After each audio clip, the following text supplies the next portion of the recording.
Welcome to The Teaching Curve, a podcast exploring the pedagogy of global politics and international studies, produced under the auspices of the Innovative Pedagogy Initiative of the International Studies Association, and made available through ISA's Professional Resource Center.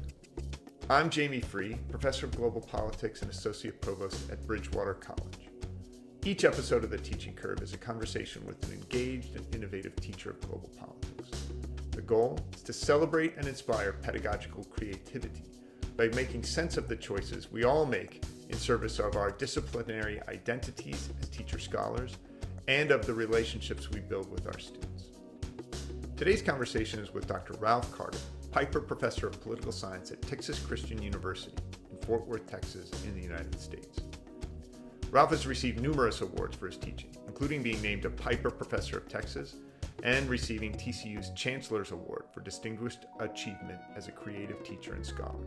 In 2012, Princeton named Ralph one of the best 300 professors in the United States. Our conversation explores how teaching with case studies can humanize practices of international relations and global politics that too often seem to students linear and inevitable. Methods for helping students engage their power as both analysts and decision makers inside the classroom and in ways that will serve them well beyond. And the role that happiness should play in the career and lifestyle choices we as scholars make. Oh, Ralph Carter, welcome to The Teaching Curve. Thank you very much for taking the time to talk to us today. You've got a very distinguished teaching career, and I'm looking forward to hearing your insights and your wisdom. Well, thanks, Jamie. I appreciate it very much. The way we usually start these things, as you may know, Ralph, is to have you talk a little bit about the people who make you a teacher, and those are your students. Can you talk about the students at TCU? Yeah, as I tell job applicants, they're exceedingly polite. They're very smart. They're well educated. Most of them come from private colleges, private schools, or upper income suburban public schools. So most of them have a very good academic background. But because of that background, they are overwhelmingly non-diverse, if you want to use that term. We have about 20 to 25% of our student body that would qualify in some way as diverse. And that's a challenge that we all have to work on as we prepare students for living in our society. So those students, in some ways, how do you adapt your own walking into a classroom and your syllabi and things to account for the kind of students that you have? Well, I think one of the things you do is you try to set your standards high. You try to be very clear about your expectations. One of the things that, as I have matured in this field, I have learned that what they do in high schools is not what they did when I was in high school, and students are used to more contact with their teachers, and so I have to navigate that. But I also have to be the one who, for things that are appropriate to discuss in my classes that deal with more contentious or diverse topics, I'm the one who has to bring that up, and I have to show that I'm open to discussions about that. And not in any way expect any students who might represent a marginalized community to be the standard bearer for that community in my class. So they're welcome to chime in on those discussions if they want to. But, you know, if there are two sides to an issue, golly gee whiz, I've got to make sure that both of those sides are shown. And very often, because of my students' backgrounds, they've only ever heard one side of an issue. All right. Well, tell me a little bit about how you became a teacher, and I mean that in kind of both the practical sense of how you ended up at the kind of institution where teaching is valued and you spend a lot of time doing that, but also kind of how you came in terms of your own identity and your image of yourself as somebody who teaches. I thought I was going to be a lawyer when I went to college. And I quickly figured out that I personally found law not nearly as interesting as I found international politics. And I realized, you know what, you can make a living teaching this stuff at the college level. And so I had the great good fortune of having a wonderful undergraduate advisor who pulled me aside and said, okay, what are you going to do? And I said, I want to be a college professor like you. And he said, where are you going to go get your graduate degrees? And I said, well, I'll stay here at Midwestern State University in Wichita Falls and Texas and get my master's, then maybe go to UT down in Austin. And he goes, no, you won't. Come with me. And he led me by the hand. And he said, you're too good for this. He said, where do you want to live and teach? And I said, back here in Texas, I'm a Texan. And he says, well, you got to leave the state. Otherwise, you're going to be viewed as parochial. If you stay here in the state, you're going to be the most popular professor at Sul Ross State University, which was at that time the lowest paying state university in Texas. He said, you've got to leave. And he literally told me what schools to apply to. And I only later learned that he was telling me to apply to top 20 schools in international politics. And luckily, I got a full ride to go to Ohio State, where I got my master's and my PhD. The Ohio State people realized I was probably more of a teacher than a scholar. And they put me up for a position at Middlebury College as I was leaving Ohio State. And I blew my top at that instructor who was in charge of graduate placements. I said, you did this without asking me. And he said, what's wrong with Middlebury College? And I said, where it's at. I don't want to be in the cold anymore. I don't want to shovel snow anymore. I want to go back west and south. And so luckily, I got a visiting assistant professor position at Wichita State University in Wichita, Kansas. And I was there for 4 years. And then I saw a visiting assistant professor position open up at TCU, and I applied and got it. And luckily, after a couple of years, it morphed into a tenure track appointment. And now I've been there 39 years. That's amazing. It's there's the same element that I see in people's stories all the time about that part of it is deliberate and conscious, thoughtful choices, and some of it's just happenstance. Yeah, that you couldn't control, and it's nice to find people who rode that mix into the place where they really wanted to be and where they clearly belong. Let me add this. If you really want to be happy, it's more than just what you do, it's where you live. And on the advice of a department chair at Wichita State at the time, when I was out on the job market, I applied for a job at a university that I was not particularly interested in, but they asked me to come interview. I knew within 30 minutes of arriving, I would never work there. And I turned down a tenure track position. And when people asked me, what are you going to do? And I said, I'll sell shoes in Dallas, Texas before I take that job. Okay. And it was not an insult to the people who worked there. It was the location. And as a result, I am sometimes have these conversations with grad students at conferences, and they say, wait a second, you turned down a tenure track job? And I go, yeah, because the possibility is I could have been stuck there for the rest of my life, and I was unwilling to make that choice. Mm-hmm. Well, and I find that to be not just brave, but wise, in the sense that you really are, this is a life, and there's a way in which it can be encapsulated into your CV. And that's just a corner of what you're doing when you take a job, when you decide where you're going to end up. So good for you for having the vision to be able to stick it out, because it worked, right?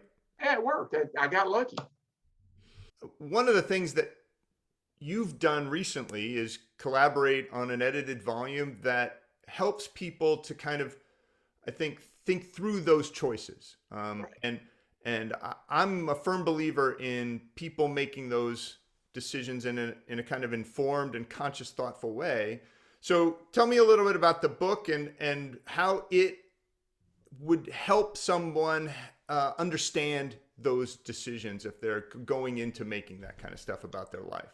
Okay, the book is Teaching International Relations. It's published by Edward Alger. It looks like this. My co-editors are James Scott and Brandy Jolliffe Scott here at TCU, and also Jeff Lantis at the College of Wooster.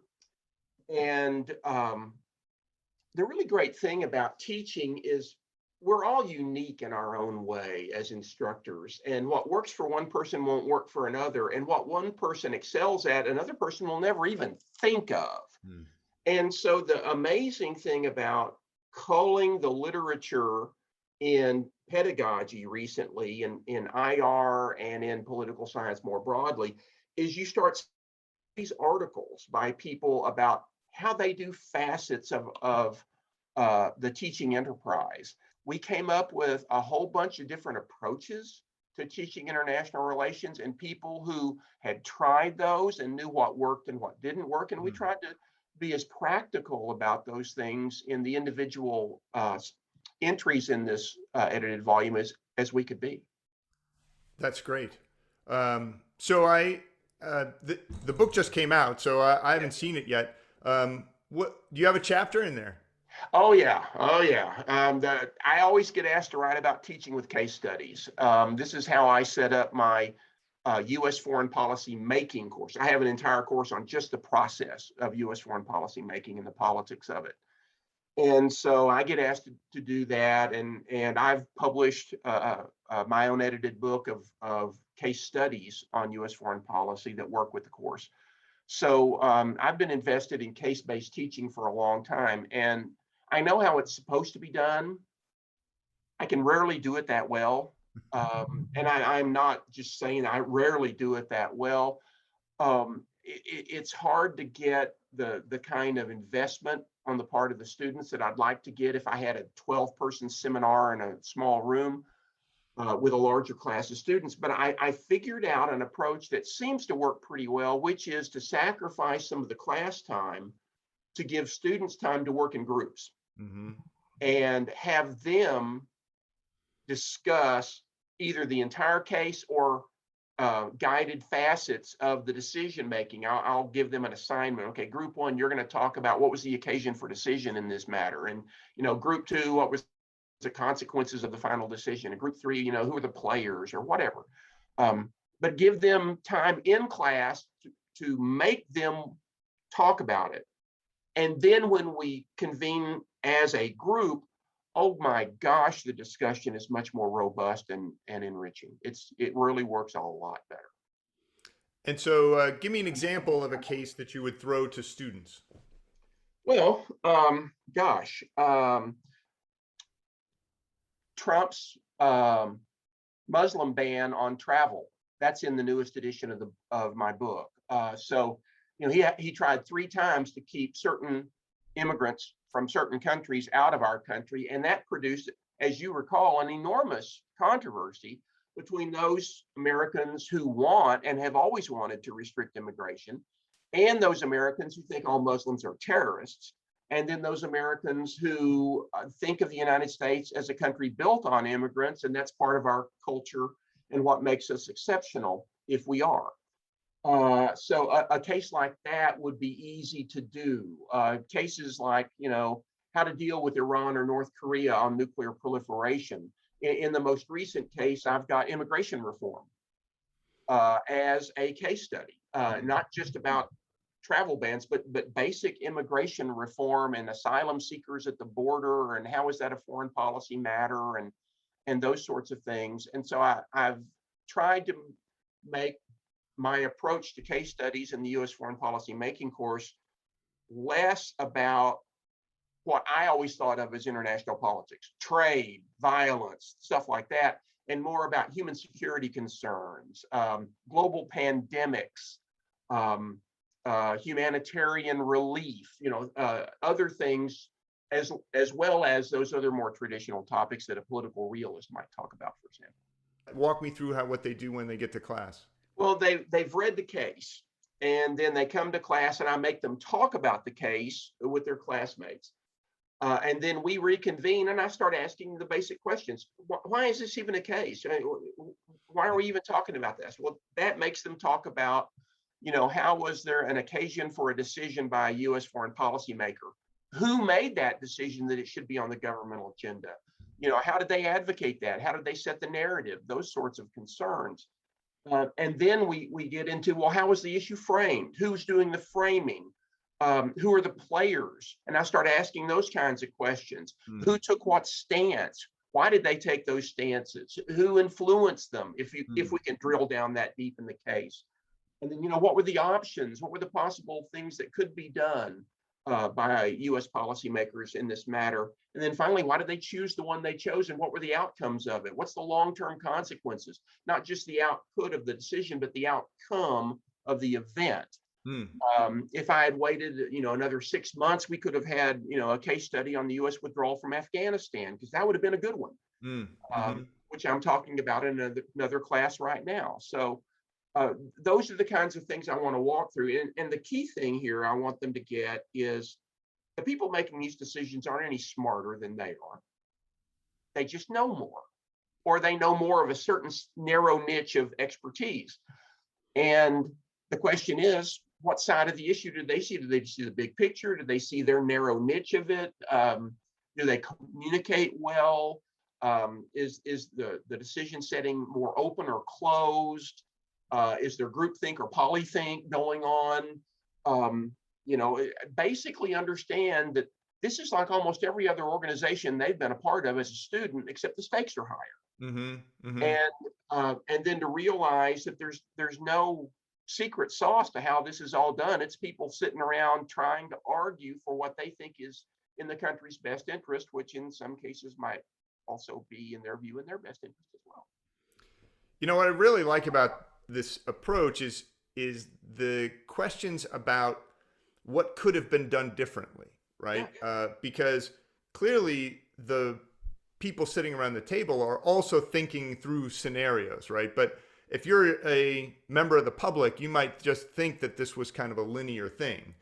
And having the students substitute their judgment and their intuitions, their ideas about problem solving into the process empowers them in significant ways to think about how they might do that, not just in this case, but in all the kinds of decisions that they will end up making in their future. Well, I think that's right. When I talk about the consequentiality of the case, when I try to get to that, I say, okay, how did this work out? And if it didn't work out well, then the obvious next question is, what could have been done differently? Did something wrong here? Can you pinpoint where this veered off track to have a more positive outcome?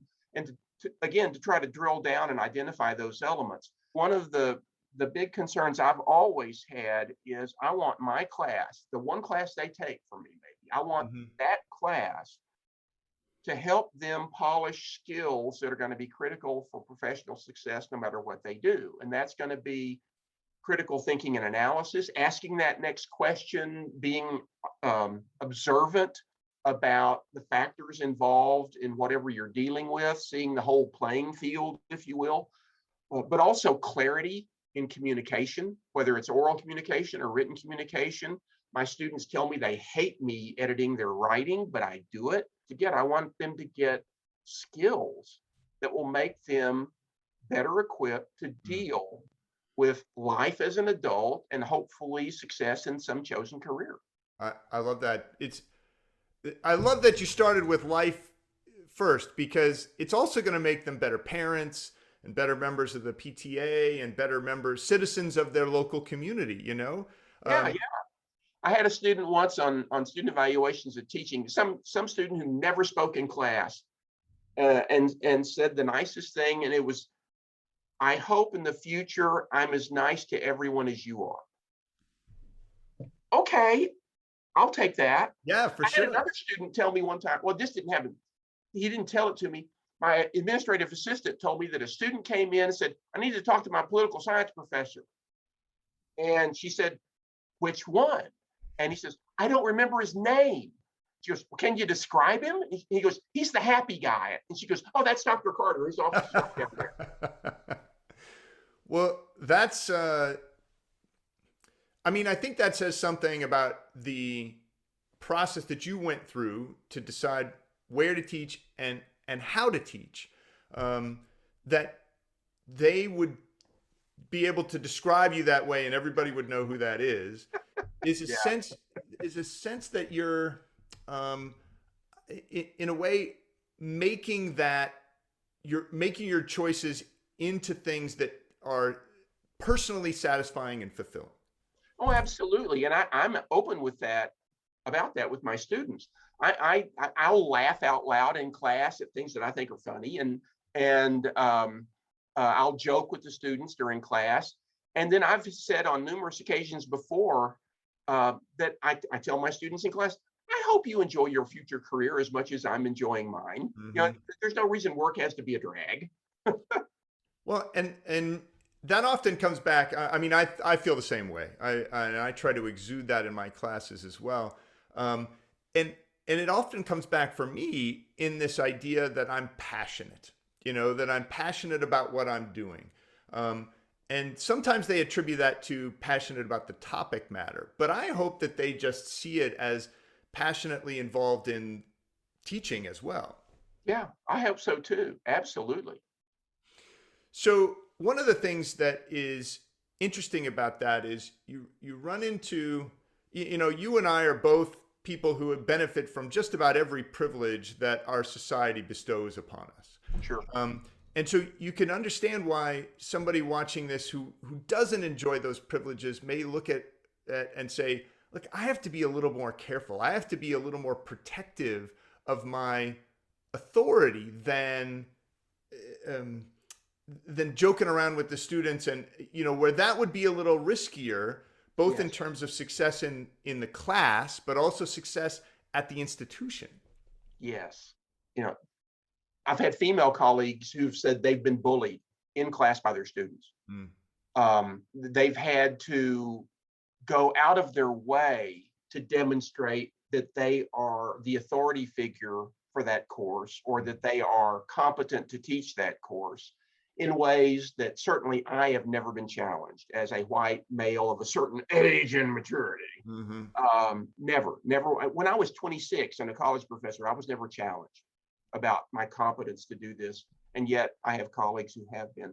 And it's really hard when you're passionate about your subject matter, you want to own it, and you do, and you show that to your students, but then you're also opening up and revealing a part of yourself when you do it.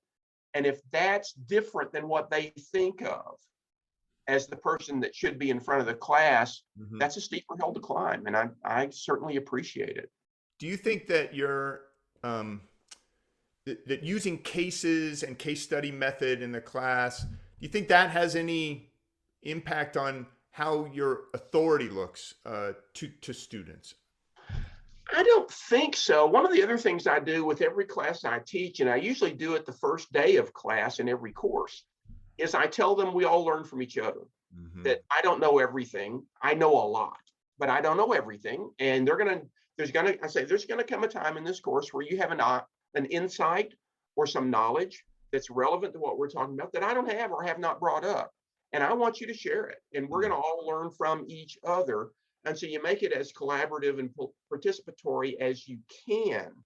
But again, if I looked different than I do, by following those approaches, I might be opening myself up to, well, you're just trying to find the easiest way to teach this course. You don't want to really lead us through it, or, something like that. And that would really be unfortunate. Yeah. All right. Well, I really want to thank you, Ralph, for taking the time to talk to us and share this experience. I'm especially fascinated by the investment you've made into the case study method as a way of helping to navigate not just the content, but also the skills that you talk about in terms of the students walking out with things that are applicable in lots of different situations and certainly benefit them regardless of what they end up doing. Thanks, Ralph, and we'll talk to you again soon. Hopefully see each other and hang out when we get to Nashville. Okay, sounds great. Thank you. The Teaching Curve podcast is made available in the International Studies Association Professional Resource Center under the auspices of the Innovative Pedagogy Initiative. You can send feedback or suggestions for future interviews to teachingcurve@isanet.org and follow us on Twitter @teachingcurve. Consider joining us for ISA's next Innovative Pedagogy Conference, which will be held March 29th, 2022 the day before the main ISA convention begins in Nashville, Tennessee. Thanks again for joining us on the teaching curve. And remember, learn something every time you teach.